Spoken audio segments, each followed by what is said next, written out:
Hello, everyone. Thanks for joining me today.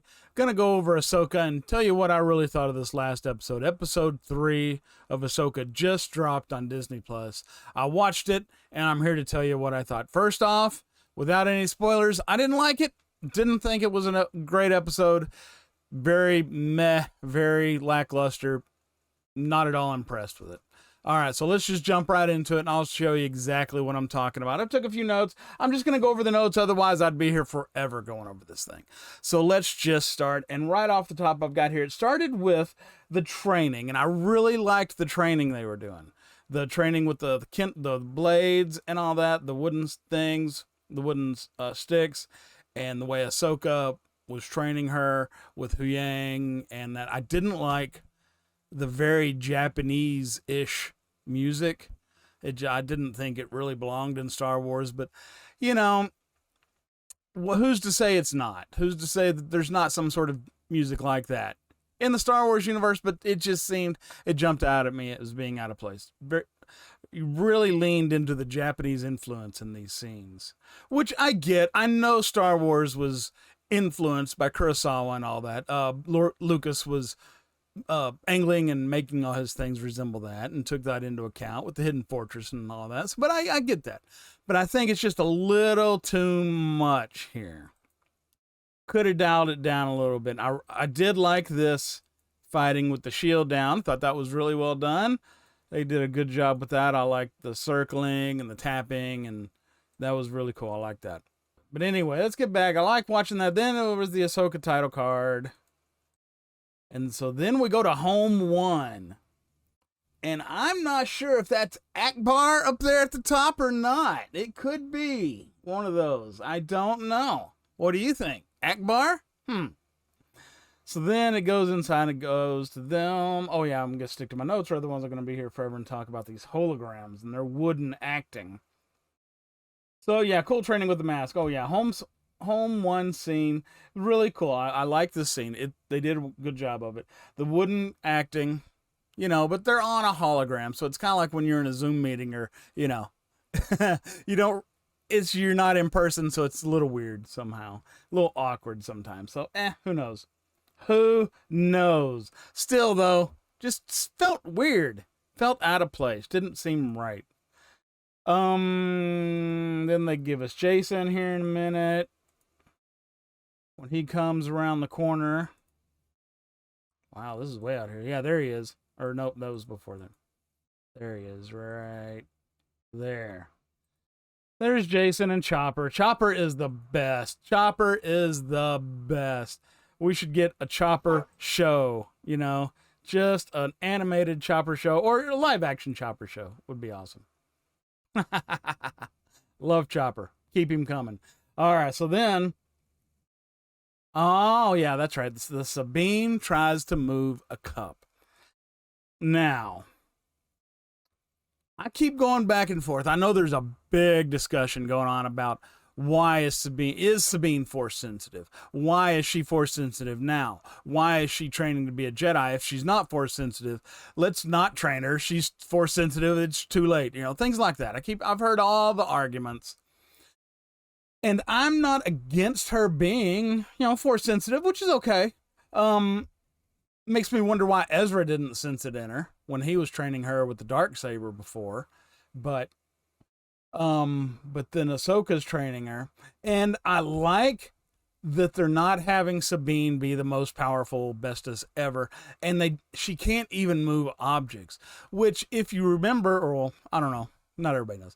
There were Jedi in the old EU that had the Force, were Jedi, but they couldn't move objects. They couldn't use the telekinesis part, like Force running, Force jumping, Force punching, or anything like that. Anything to do with moving in objects in the Force. They had the feelings, battle meditation type stuff, that, but they couldn't move objects, I think. Something like that. You can go look it up yourself. In the old Star Wars EU, classic Star Wars, not this Disney stuff.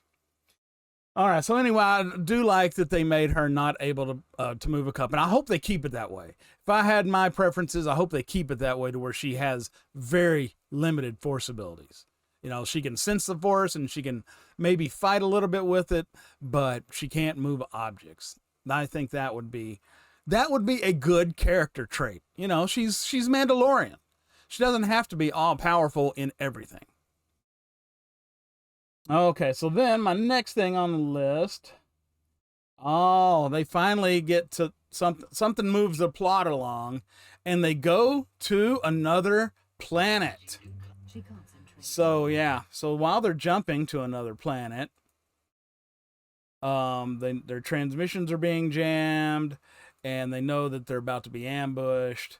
So they show up on this planet, and sure enough, here come the Inquisitors and the Sith, or not Sith, but the Dark Jedi after them. And they have a big old fight. And they have a chase through the space. And they eventually get closer and closer to the big hyperspace ring. And Huyang really wants to scan this hyperspace ring, find out exactly what it is, how, what its capabilities are, things like that. So they're trying to get closer and closer, and they keep getting shot at. But then they get closer and closer. And then finally, that Night Sister lady gets off a good shot. Ooh, that's a good capture there. And cripples them. And so they're in space. That wasn't where they got shot at. Okay, now now they're drifting in space. Now they've been shot and they're drifting in space. So this is where they can't talk to Huyang, and so Ahsoka, for some reason, decides to go outside the ship. Why? I really don't understand, but here she is, coming out of the ship in her special little spacesuit, wielding her lightsabers. So she comes out here, both of her hands, and she does a little bit of theatrics where they're flying at her, and she's deflecting laser bolts and jumping from side to side while Sabine's in there trying to repair it. And it's just silly. I don't like it. Why the hell did she go out there? I mean, I get it. She had to distract them somehow or other. Otherwise, there wouldn't have been any way for them to write into the plot that they distracted them. And the Dark Jedi lady, I can't remember her name right now, would have flown them, just blown them out of the water, or blown them out of space. So now they got to get Ahsoka, and so they retrieve Ahsoka. And they keep flying they keep being chased by the Dark Jedi and Marok. And the Purgle come out. So they go and they fly around the Purgle. And then they eventually get out of the Purgle. They elude the Sith, or the Dark Jedi, and they go to this planet that's nearby, and they land on the planet. Now, how? Okay, so they go, this is a huge planet, and they go land somewhere. Say they land in Australia, How do they know where to go how do they know to go to Australia and start looking instead of North America or some other part, Africa, or, did they see them go down? I don't think they saw them go down to the planet. And how are they always so close? And then how are they... Okay, we'll get to that in just a second. So then Huyang pulls out, or he wakes up and starts yipping yapping. And he goes over what they found, or his scan that he made of the hyperspace ring. And they figure out that it is a super duper hyperspace ring. It not only can go to hyperspace, it can go to super duper hyperspace. So yeah, they're going to go to another planet. They can make far jumps at fantastical speeds. They're going to go ludicrous speed and go to this other galaxy is what this ring is for. And they just got they're putting the last engine into place down there at the bottom, supposedly is what they're saying here. And they're going to dock something and then jump to this other galaxy. So that's probably the next episode. So they figure this out. Huyang tells them what's going on. And so they're at that point where they finally figure out That is to jump to other galaxies because they saw the Purgle and they put it all together. That's right. So then it just does a close up, or it shoots over to Balin. That's his name. And he's with all these other people, and he says that they're taking refuge in the Red Forest. Go hunt them down. And they just happen to be in a Red Forest. Look at that. That's just so handy that Sabine and Ahsoka decided to crash land their ship so close to them. Really convenient. I don't know. I don't know. I am not impressed with this at all. I don't like it. I don't like the plot conveniences.